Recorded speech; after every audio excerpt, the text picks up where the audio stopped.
joyeux, bénissons le Seigneur. Chantons et célébrons ses louanges. Adorons avec foi le Sauveur. Nous joignons au céleste phalange. Gloire à Dieu, gloire à Dieu. Que ces chants retentissent en tout lieu.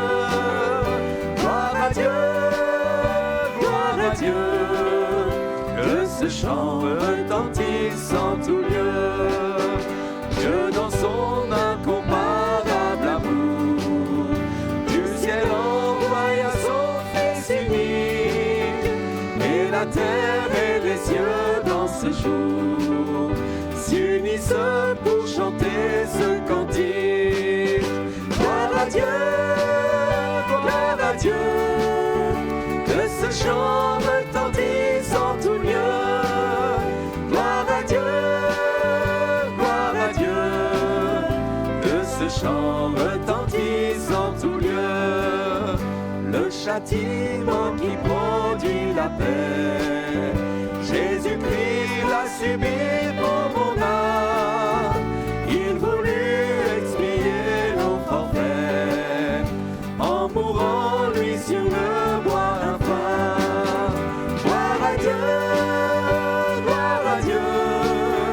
Que ce chant retentisse en tout lieu. Gloire à Dieu, gloire à Dieu.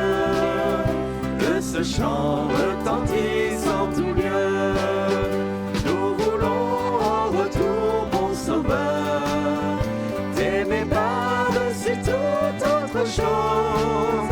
Forme ton amour dans notre cœur, et puis de chacun de nous dispose. Gloire à Dieu, gloire à Dieu.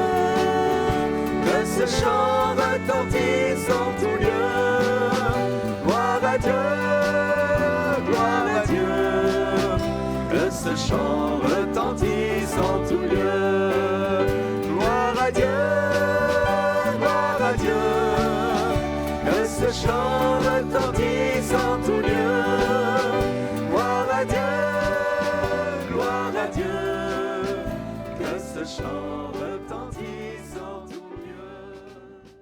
Frères et sœurs, chers amis, bonsoir. Nous partagerons ce soir la parole du Seigneur en faisant une lecture dans le psaume 107 au verset 17, où le Seigneur nous rappelle combien notre Dieu est là encore pour nous secourir en toutes circonstances.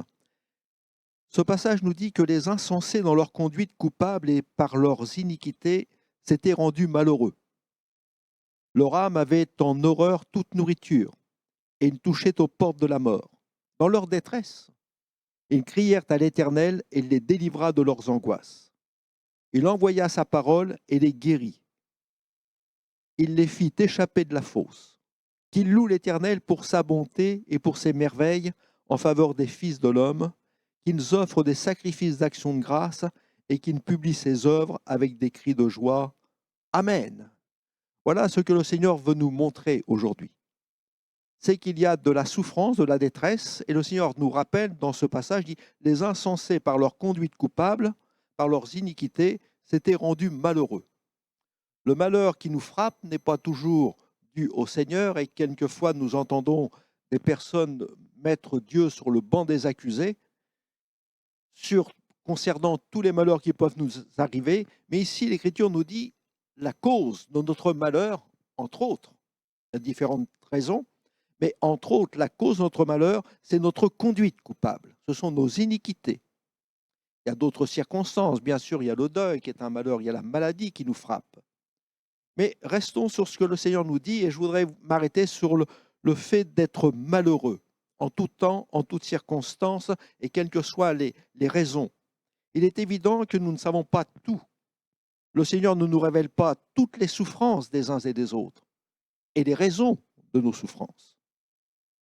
Dans l'Écriture, il nous est rappelé qu'il y a un homme qui s'appelle Samuel, qui était prophète de Dieu, un serviteur de Dieu, et qu'il va un jour rencontrer une personne qui est dans la détresse. Et il va dire ceci, son âme est dans l'amertume et l'Éternel me l'a caché. Dieu ne nous révèle pas tout. On peut passer à côté d'une âme qui est à demi morte, d'une personne qui est en souffrance, qui est là avec de grandes blessures. Et nous pouvons très bien ne pas remarquer ce qui se passe. Nous pouvons passer à côté d'une personne qui est en souffrance sans le savoir parce, parce que la personne peut refuser de dire les choses. Ou alors elle s'habitue tout simplement à son état.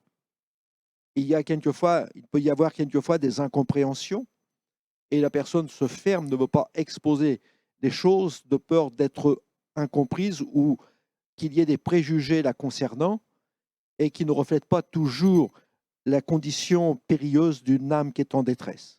Ou tout simplement, nous n'avons pas compris la profondeur de la souffrance.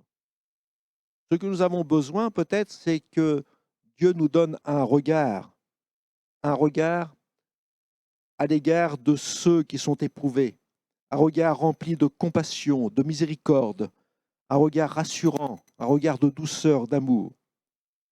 Alors pour ceux qui sont dans les épreuves, dans les difficultés, le Seigneur propose une solution pour guérir le cœur de l'homme, celui qui est malheureux. Alors que le problème rencontré peut paraître une cause des inconvénients, des inconséquences des hommes, dans le psaume 107 que nous venons de lire, il dit « Les insensés par leur conduite coupable ». Alors il y a de l'amertume dans l'âme.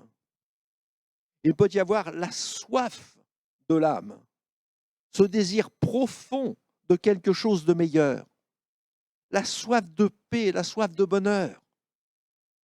Il nous est dit dans verset 18, leur âme avait en horreur toute nourriture, ils touchaient aux portes de la mort. Lorsque le malheur vient nous frapper, il y a de la détresse, il peut y avoir de la dépression, il peut y avoir une profonde souffrance au fond du cœur. En fin de compte, on voit qu'on a en horreur toute chose. Et nous sommes là à bout de toute ressource. Mais je voudrais vous rappeler que le Seigneur a une solution pour chaque situation. Le Seigneur, pour chacune de nos situations, soit-elle aussi difficile, le Seigneur apporte la solution qui est appropriée. Et nous a dit, voilà ce qui est important de faire. Et si vous passez par un moment difficile, d'épreuve, de souffrance, de maladie, de détresse, c'est peut-être un mal intérieur, un mal physique. L'Écriture nous dit, voilà ce que des hommes ont fait. Et le Seigneur nous invite à faire de la même façon. Verset 19, il dit, dans leur détresse, ils ont crié à l'Éternel, et l'Éternel les a délivrés de leurs angoisses. Alors on peut connaître des moments très difficiles. On peut se retrouver dans une situation compliquée, en disant comment est-ce que je vais pouvoir franchir ce temps d'épreuve, ce temps de souffrance, de difficultés. Bien, nous avons un Dieu qui est capable de faire des prodiges et des miracles. Devant ce qui est infranchissable, Dieu est capable de nous ouvrir une voie, une route nouvelle, une route bénie, une route de bénédiction, de calme et de paix. Lorsque notre cœur est dans l'amertume, dans la détresse, le Seigneur est en mesure de nous apporter sa douceur, sa paix, ses bénédictions. Si nous avons faim et soif de quelque chose de meilleur, Dieu est celui qui vient désaltérer notre âme, vient nous rassasier et nous donner de riches bénédictions. Et s'il y a malheureusement dans notre cœur le péché qui est là, une âme qui s'approche de Dieu et qui implore son pardon, Jésus est encore là et son sang est toujours aussi puissant, efficace pour effacer toutes nos fautes et pour nous pardonner.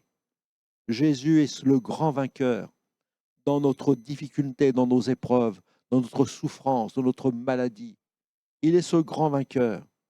Et l'Écriture nous rappelle que Jésus est celui qui veut nous rendre victorieux, nous permettre d'aller plus loin avec lui.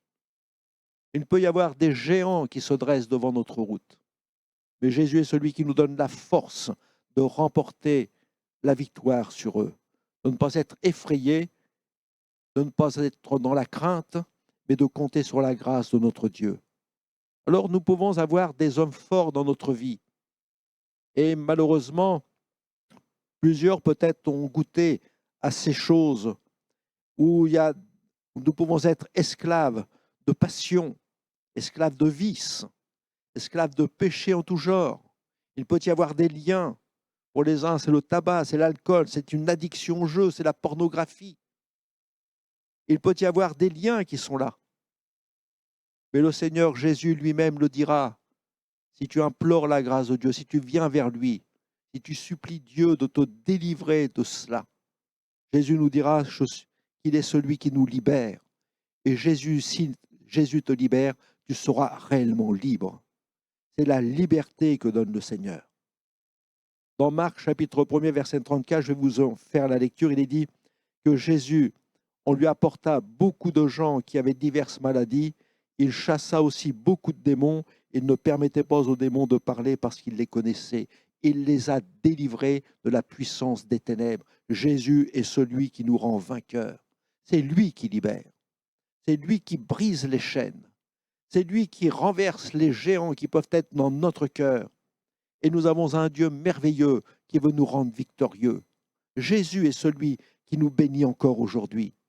Nous pouvons rencontrer des difficultés, des épreuves, être là devant une situation insurmontable.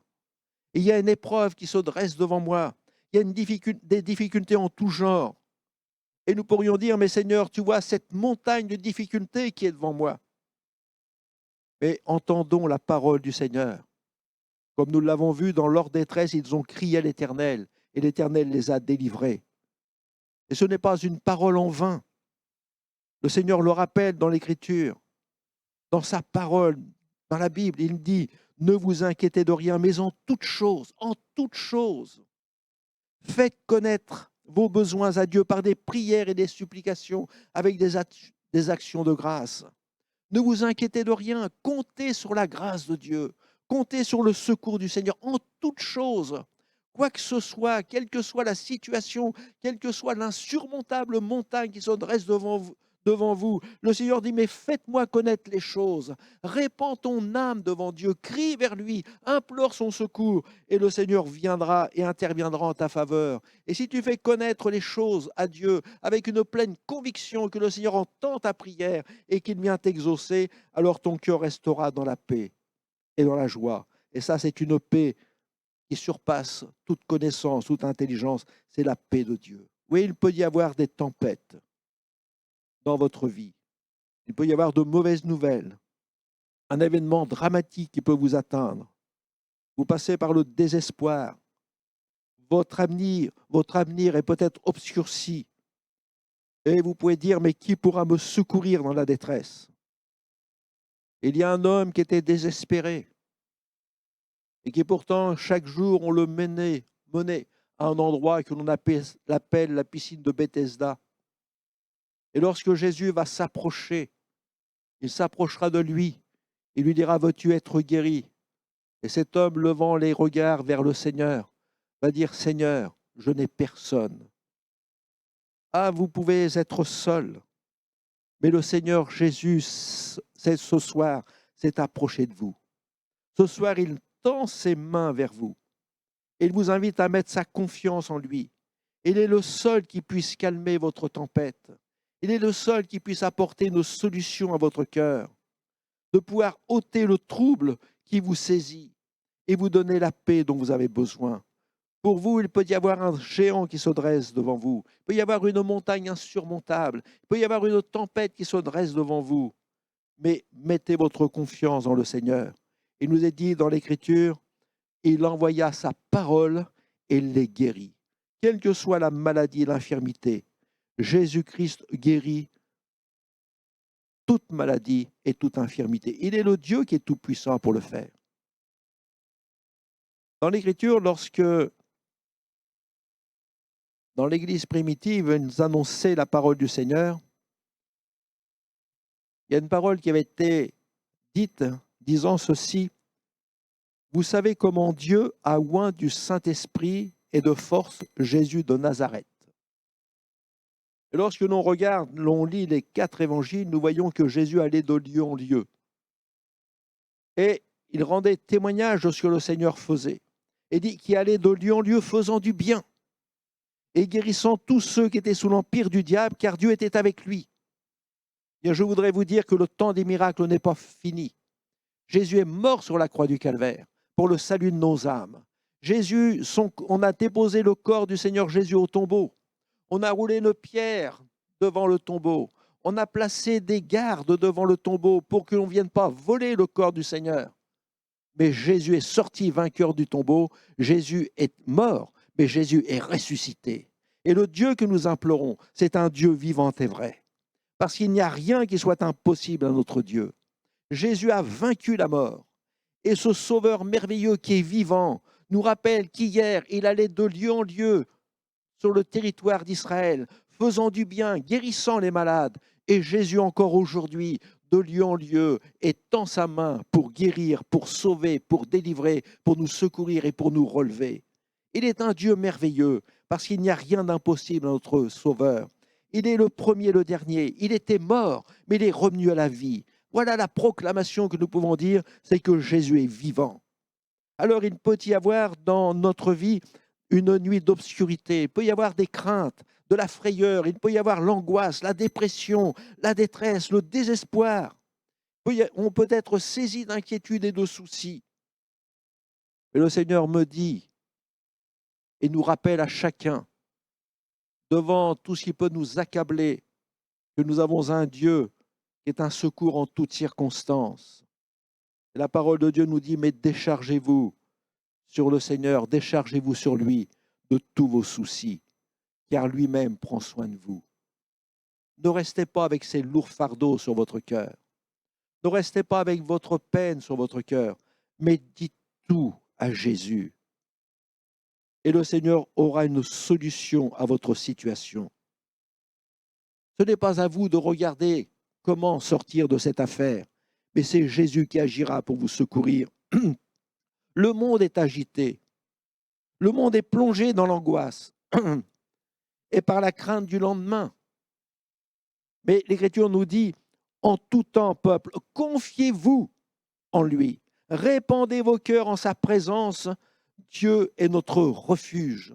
Mettons notre confiance dans le Seigneur et Dieu sera un secours pour chacun de nous. Alors on peut voir tant de souffrances et de difficultés, mais mettons notre confiance dans le Seigneur. Dieu est un secours qui ne manque jamais dans notre détresse. Si nous nous confions en lui, le Seigneur répondra à notre besoin. Jésus ne change pas. Il n'y a en lui aucune ombre de variation. Il est le même hier, aujourd'hui et éternellement. Alors mettons notre foi dans le Seigneur. La foi est celle qui nous rend vainqueurs. Il nous est dit dans la parole de Dieu, or la foi est une ferme assurance des choses qu'on espère. Elle est une démonstration de celles qu'on ne voit pas.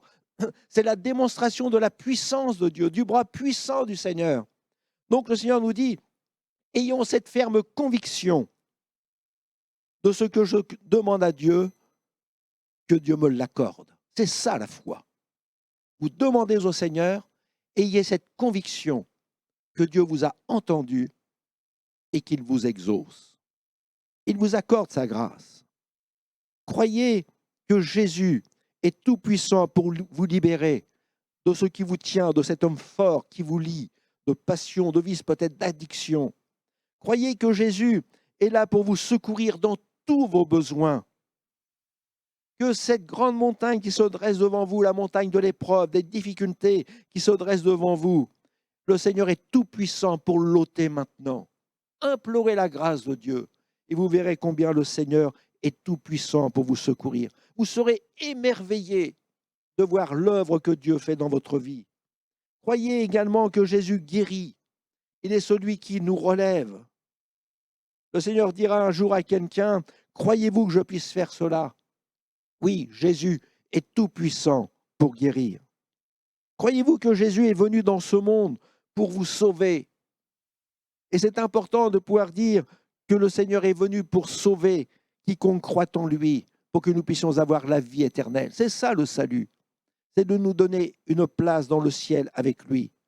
De croire que le Seigneur répond à notre attente et qu'il est là pour donner à notre cœur ce qu'il désire, pour nous rendre heureux. Qu'un nouveau jour aujourd'hui est en mesure de se lever dans votre vie. Qu'un jour nouveau se lève, que la lumière de Dieu vienne briller dans votre cœur, que le bonheur vienne agir dans votre cœur.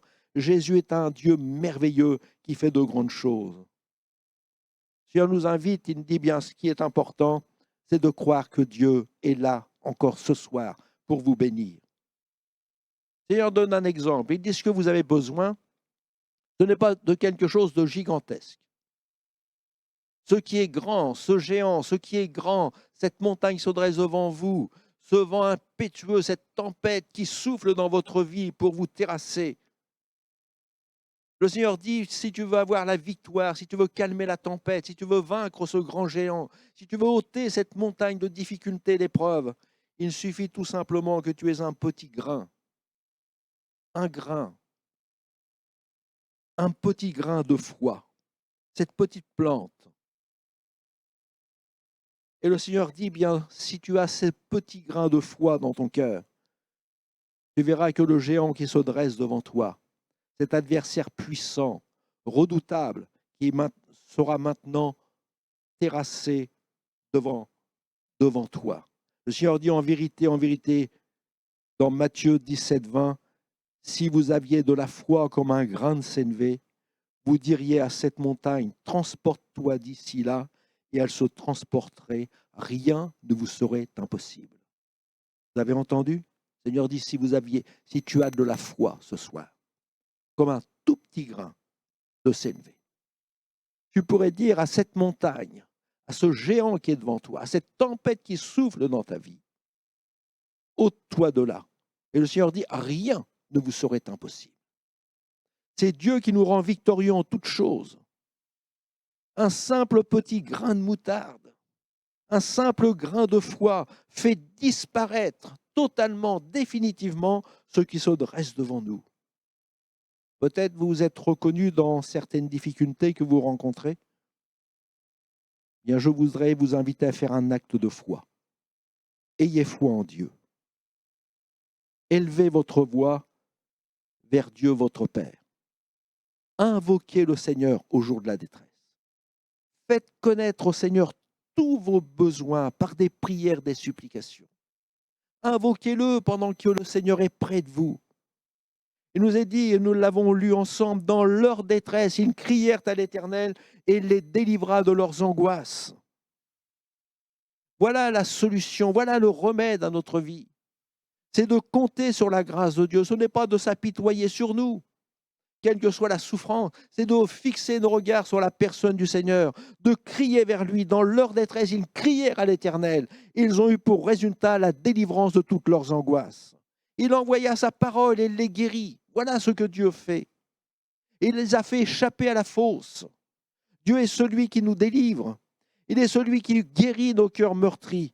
Mais il est celui également qui nous donne la vie et la vie éternelle. Alors, que devons-nous faire? Dans Marc 11, 24, il dit, c'est pourquoi je vous dis, tout ce que vous demanderez en priant, croyez que vous l'avez reçu et vous le verrez s'accomplir. Ça, c'est la foi. Ils ont crié vers Dieu et le Seigneur les a délivrés. Eh bien, je vais vous inviter ce soir à vous approcher du Seigneur, à crier vers le Seigneur. Et tout ce que vous allez demander à Dieu, croyez que vous l'avez reçu. Ayez cette ferme conviction et vous allez le voir s'accomplir dans votre vie. Jésus est le même, hier, aujourd'hui, éternellement. Sa parole est la vérité. Ce que Dieu dit, sa main l'accomplit. Et c'est la parole du Seigneur qui vous dit, tout ce que vous allez demander maintenant, tout ce que vous demandez maintenant, Seigneur, croyez que vous l'avez reçu. Ayez cette foi. Ne doutez pas dans votre cœur. Et vous allez le voir s'accomplir. Et soyez reconnaissants pour toutes les grâces et les bénédictions que Dieu vous donne. Dites-lui merci pour ces bénédictions. Dites-lui merci pour toutes les merveilles qu'il fait en votre faveur, pour tout ce qu'il vous offre aujourd'hui, pour la bénédiction, et apportez à Dieu la reconnaissance. Dites-lui merci, Seigneur, j'ai crié vers toi, tu m'as exaucé, tu m'as béni. Seigneur, je veux te remercier. Alors aujourd'hui, vous pouvez dire, c'est vrai, je peux passer par un moment difficile, mais je reconnais qu'il y a un secours qui est à ma disposition, qu'elle a à m'apporter en toutes circonstances, et ce secours, c'est la personne du Seigneur. Alors ce que Dieu me demande, vous demande, c'est que vous puissiez lui faire connaître tous vos besoins, par des prières, des supplications. Et le Seigneur va étendre sa main pour vous bénir et pour vous guérir, et remercier Dieu pour la grâce qu'il vous accorde. Amen. On va prier le Seigneur et lui demander qu'il vous accorde sa bénédiction. Seigneur notre Père, Seigneur, ce n'est pas par notre force, par nos moyens, que nous pouvons sortir de telle ou telle situation. Ce n'est pas par notre force que nous pouvons être libérés de liens, de passions, de vices, d'addictions, mais c'est par l'action puissante de ton esprit dans notre vie. Seigneur, c'est toi qui connais les situations. Tu connais le souci de l'âme qui est en détresse, en dépression, et c'est toi qui nous guéris, qui guérit le cœur qui est brisé, meurtri. C'est toi qui console le cœur le plus affligé. C'est toi, Seigneur, qui enlève encore la souffrance et la détresse. Ce soir encore, Seigneur, je te prie d'apporter ta parole et qu'elle puisse apporter du fruit dans chacun des cœurs, qu'elle puisse produire quelque chose de merveilleux et qu'une âme qui a besoin ce soir de toi puisse se tourner vers toi et avec foi saisir la bénédiction que tu veux lui donner. Seigneur, glorifie-toi, notre Père, au nom de Jésus. Amen.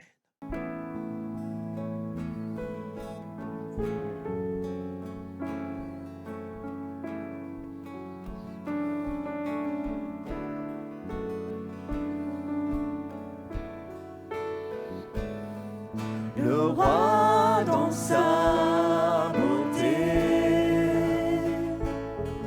vêtu de majesté, la terre est dans la joie, la terre est dans la joie, sa gloire resplendit, l'obscurité s'enfuit au son de sa voix, au son de sa voix. Combien Dieu est grand, chantons-le combien Dieu est grand, et tous lèveront combien Dieu est grand.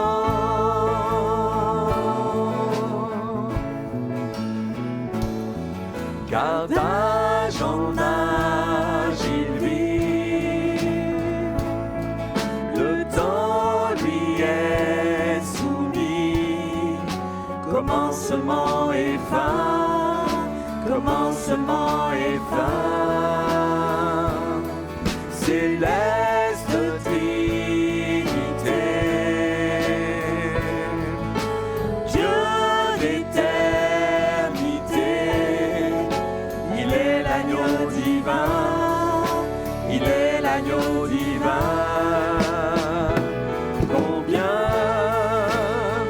Dieu est grand, chantons-le combien Dieu est grand, et tous verront combien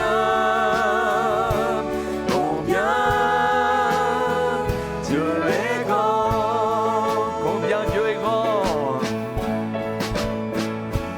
combien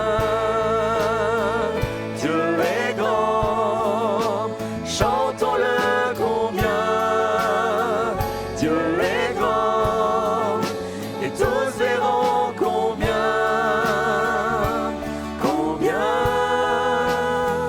Dieu est grand.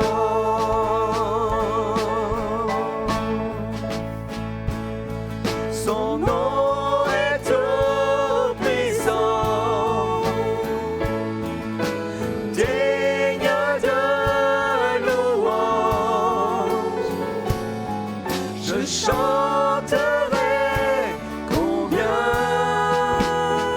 Dieu est grand. Son nom est tout puissant.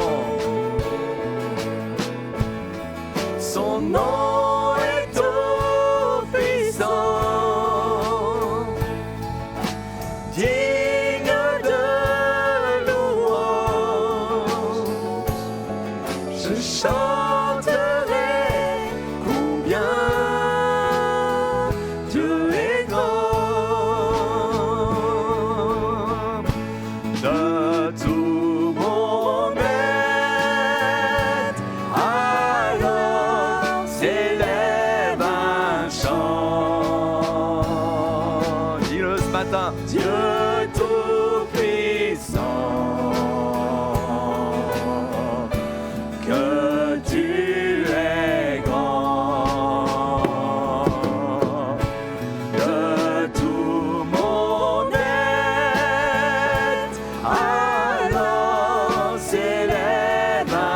chant. Dieu tout-puissant, que tu es grand.